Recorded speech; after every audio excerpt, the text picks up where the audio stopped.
What comes to mind when you hear the word frontier? Covered wagons? Lewis and Clark? Space, the final frontier for all you Trekkies out there. Danger, uncertainty, a place to avoid? Or how about excitement, discovery, a place to seek? In this modern age, the frontier is neither an idea nor a reality with much apparent relevance or appeal. Most of us tread well-worn paths that lead to familiar destinations in our day-to-day lives. That, my friend, is a problem because we were made for the frontier, and the frontier was made for us. We tap into the fullness of our humanity when we push into uncharted territory.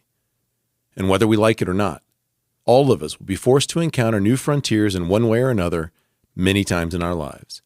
We might as well be ready for it. Let's become seasoned pioneers.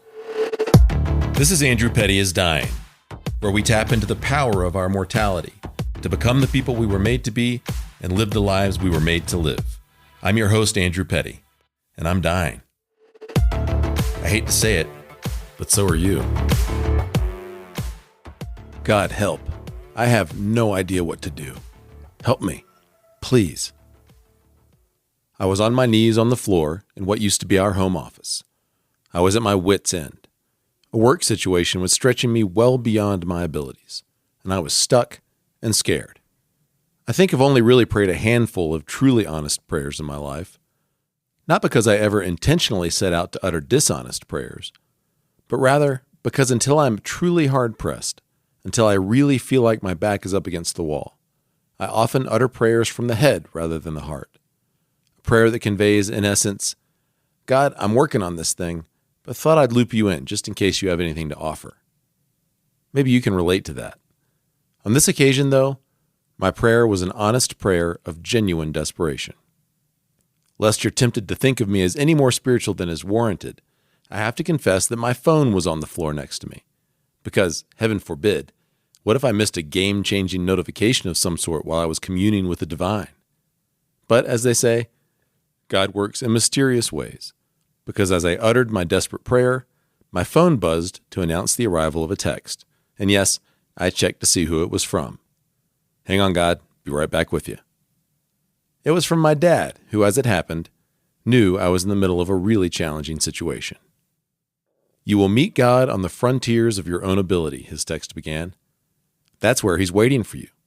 Not short of that, or out beyond that where you think you, quote, should be, or you wish you were.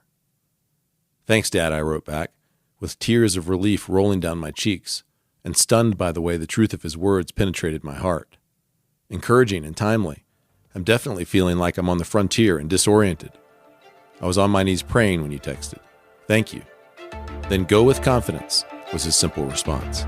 God is with you. Go with confidence. Go with confidence. God is with you. Though the terrain wasn't any more familiar or any less menacing than before, and the stakes still felt impossibly high, this frontier was now the best possible place to be, rather than a place from which to escape as soon as possible. In an instant, my relationship with this particular frontier was transformed. So was my relationship with the frontier in general. On the frontiers of my ability, I now saw more clearly, God comes alongside to help me take the next steps.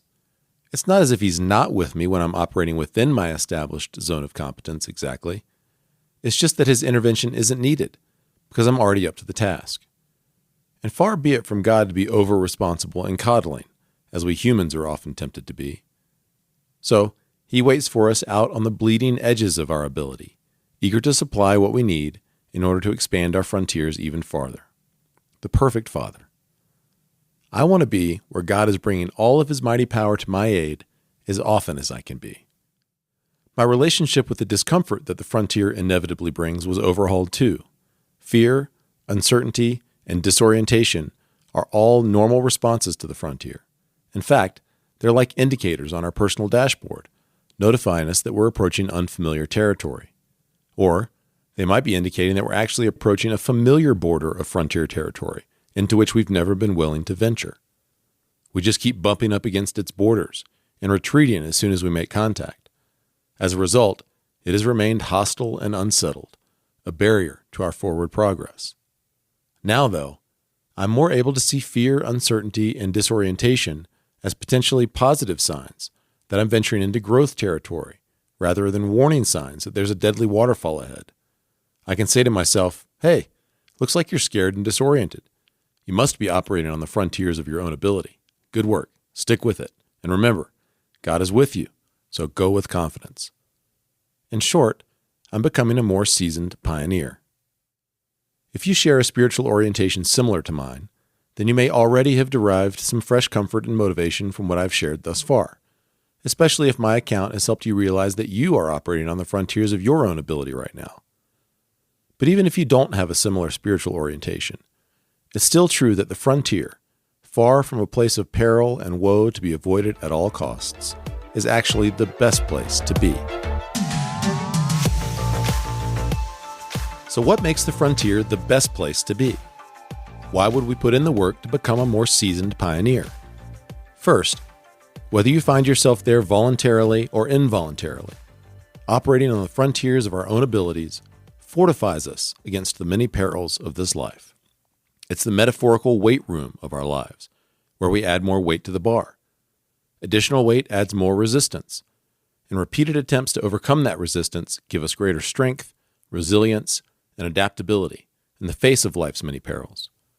By contrast and by definition, the complacency and atrophy that come from only ever operating within our abilities are existential threats. Whenever possible, then, voluntarily open up new frontiers in your life so that you're better prepared for the involuntary frontiers that life will inevitably bring your way.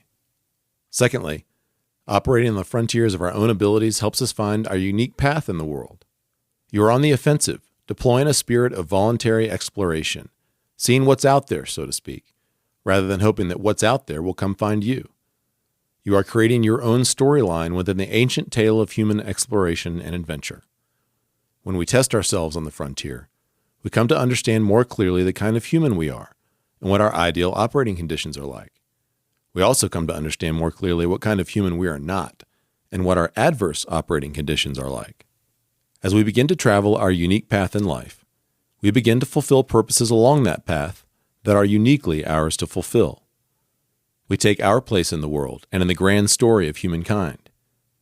You are wind in the sails of the human enterprise, rather than an anchor holding it back. Thirdly, in time, new frontiers become settled territory. They are no longer the realm of the unknown, but get enfolded into the realm of the known. They define the new borders of your expanded zone of competence. From those new borders, you can venture into new frontiers that were once well beyond your reach. In addition to greater personal strength and the fulfillment that comes from treading your own path, you now have more power and influence to wield for the world's good. The frontier is the best place to be. On the frontiers of our own ability, we get stronger, we find our unique path in life, and we acquire more power and influence to wield for the world's good. We were made for the frontier, and the frontier was made for us. We tap into the fullness of our humanity when we push into uncharted territory.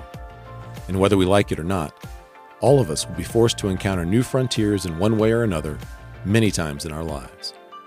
So we might as well be ready for it. It's good to become a more seasoned pioneer. What's your relationship with the frontier like? What kind of pioneer are you? Do you consistently recoil in fear or automatically register the indicators on your dashboard as a signal to turn around?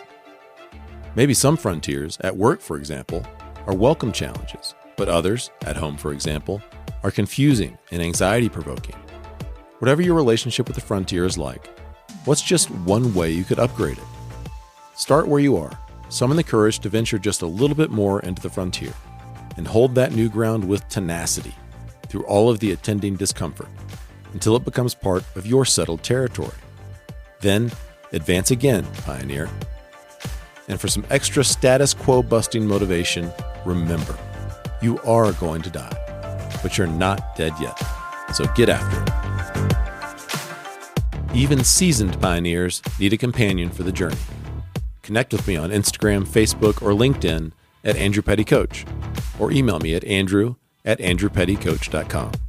Or enlist a group of fellow pioneers to support you in your journey by joining a graveyard group. New groups are forming now. Visit andrewpettycoach.com to learn more. I'm so glad you tuned in today. Don't forget to follow this show, and I'll see you next time on Andrew Petty is Dying.